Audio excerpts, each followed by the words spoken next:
الحمد لله رب العالمين والصلاة والسلام على رسوله الأمين أما بعد فأعوذ بالله من الشيطان الرجيم بسم الله الرحمن الرحيم رب اشرح لي صدري ويسر لي أمري واحلل عقدة من لساني يفقهوا قولي 30واں پارہ سورہ انشقاق۔ سورۃ الانشقاق یہ مکی صورت ہے۔ اس سورہ کا 1 رکوع اور 25 آیات ہیں۔ بسم اللہ الرحمن الرحیم۔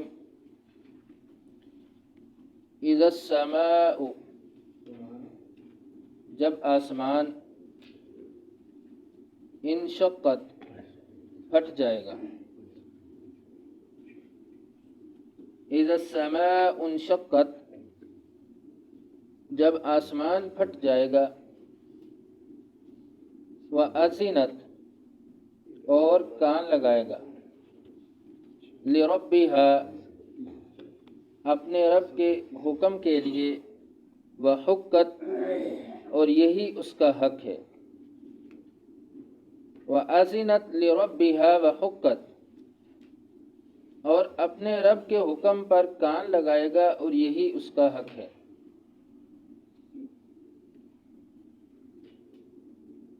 تو آسمان انشقت، کہ جب پھٹ جائے گا، تو اذن لہ، کہ کسی کے حکم پر کان لگانا، توجہ سے اس کی بات کو سننا تاکہ حکم کی تعمیل کی جائے۔ اور آسمان اس کا یہی حق ہے کہ یہ اللہ کے حکم کی تعمیل کے لیے کان لگائے ہوئے ہے، اور اس انتظار میں ہے کہ کب اللہ تعالیٰ کا حکم ہو انشقت، کہ پھٹ جاؤ تو یہ پھٹ جائے۔ تو اس سے یہ ایک بات واضح ہوتی ہے کہ اللہ تبارک و تعالیٰ کی بڑی بڑی نشانیاں، آسمان، تو یہ بھی اللہ تبارک و تعالیٰ کے حکم کی تعمیل کے لیے یا اس کو پورا کرنے کے انتظار میں بیٹھا ہے، انتظار میں ہے کہ کب اللہ کا حکم ہو اور بلا چوں چرا اللہ کے حکم کو پورا کر دیا جائے۔ اور یہی اللہ تعالیٰ نے اس کا حق رکھا ہے کہ اللہ کے حکم کو مانے۔ وَإِذَا الْأَرْضُ، اور جب زمین مدت، پھیلا دی جائے گی۔ وَإِذَا الْأَرْضُ مدت، اور جب زمین پھیلا دی جائے گی۔ زمین تو اللہ تبارک و تعالیٰ نے پہلے ہی پھیلا دی ہے، بچھا دی ہے۔ مدہ یا مدو ہوتا ہے کہ کسی چیز کو کھینچ کر لمبا کرنا۔ ہم مد کرتے ہیں، مد کا یعنی اس لفظ کو کھینچ کے لمبا کیا جاتا ہے۔ تو مدت یعنی زمین کو کھینچ کے لمبا کر دیا جائے گا، پھیلا دیا جائے گا کہ جو بھی زمین پر سمندر ہیں وہ خشک ہو جائیں گے، پہاڑ ہیں وہ ریزہ ریزہ ہو جائیں گے، یعنی زمین بوس ہو جائیں گے، اور اسی طرح ہر اونچی اور نیچی جگہ جو ہے وہ ہموار ہو جائے گی، برابر ہو جائے گی، ایک چٹیل میدان بن جائے گا۔ تو مدت یعنی زمین کو پھیلا دیا گیا، زمین 4 گنا بڑھ گئی، پھیلا دی گئی تاکہ اول تا آخر جن و انس کو اکٹھا کر دیا جائے۔ یہی میدان محشر ہوگا کہ وَإِذَا الْأَرْضُ مُدَّتْ، جب زمین پھیلا دی جائے گی یعنی قیامت آ جائے گی۔ وَأَلْقَتْ، اور نکال دے گی یا باہر پھینک دے گی، ما، جو فیہا، اس زمین میں ہے، وَتَخَلَّتْ، اور خالی ہو جائے گی۔ وَأَلْقَتْ مَا فِيهَا وَتَخَلَّتْ، اور باہر نکال پھینکے گی اور خالی ہو جائے گی۔ وَأَذِنَتْ، اور کان لگائے ہوئے ہیں، لِرَبِّهَا، اپنے رب کے حکم کے لیے، وَحُقَّتْ، اور یہی اس کا حق ہے۔ وَأَذِنَتْ لِرَبِّهَا وَحُقَّتْ، اور اپنے رب کے حکم پر کان لگائے ہوئے ہے، یہی اس کا حق ہے۔ جس طرح آسمان انشقت، پھٹ جانا، اس کے لیے اس نے کان لگایا، یعنی اللہ کے حکم کی تعمیل کے انتظار میں ہے، اسی طرح زمین، کہ اس کو بھی حکم ہوگا کہ وَأَلْقَتْ مَا فِيهَا وَتَخَلَّتْ، کہ جو تیرے اندر ہے اس کو نکال دے، پھینک دے، یہاں تک کہ زمین ایک ایک چیز کو اپنے اندر سے نکال دے گی۔ سورہ زلزال میں ہے یومئذ تحدث اخبارہا، اللہ تعالیٰ یہ بھی حکم دیں گے کہ اپنے اندر سے راز اگل دے.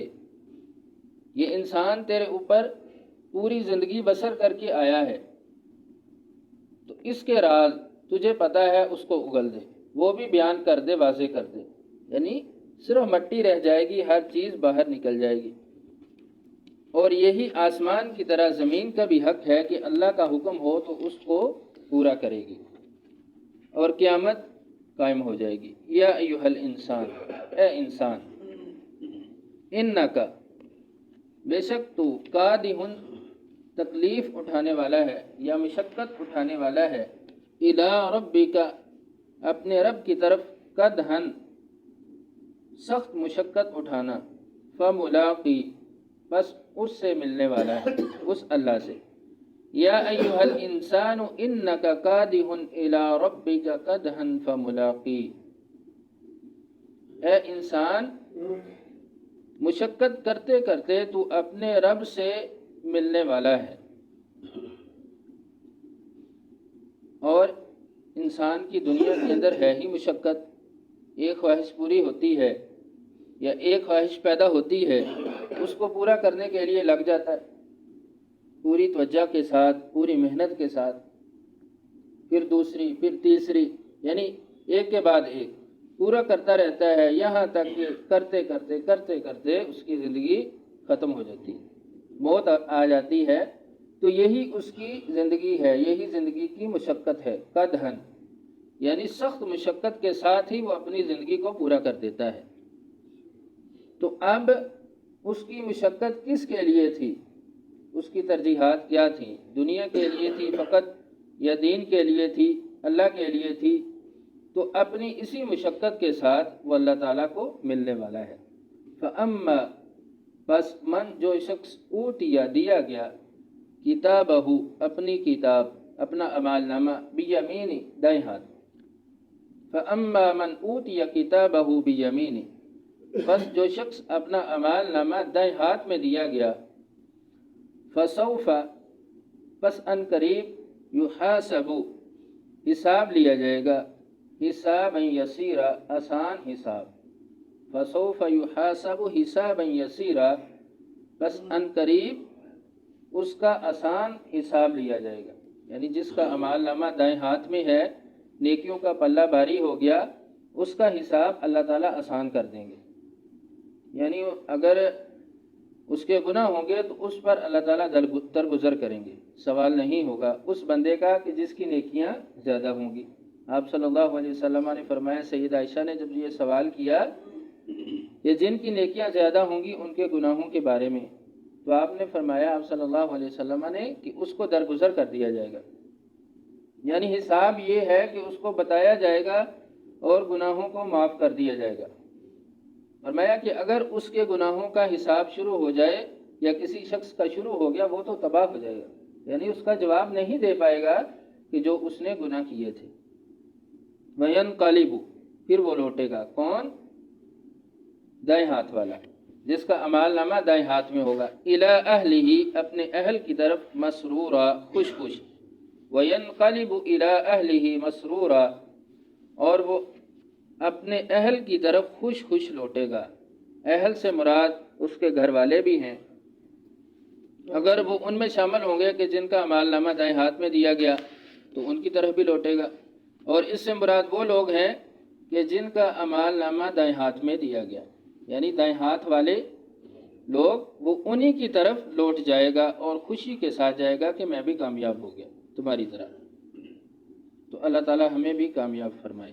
سبحان ربک رب العزت عما یصفون، وسلام علی المرسلین، والحمد للہ رب العالمین.